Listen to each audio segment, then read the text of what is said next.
Fair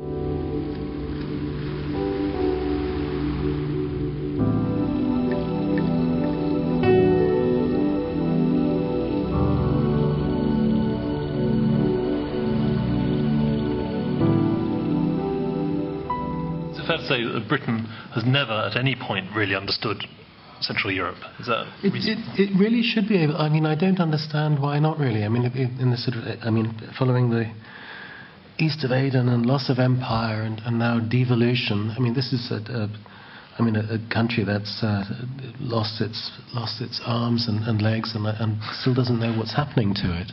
And I think these things are so precisely and delicately and ironically understood by these Eastern European writers that I think it's the best way for England to find out what's happening to it and why it doesn't feel good.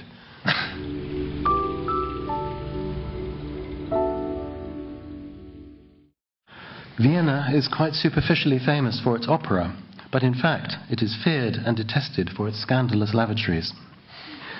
The Viennese and the Austrians generally have no lavatory culture. Nowhere in the world would you find such filthy and smelly lavatories, Reger said. To have to go to the lavatory in Vienna is usually a disaster. Unless you are an acrobat, you get yourself filthy, and the stench there is such that it clings to your clothes, often for weeks. Meanwhile, the guest, after a requisite dip in gravy, was shoveling slices of duck thigh into his mouth, as into some storehouse, and he seemed especially gladdened by the sight of pieces of skin showing a soft layer of fat.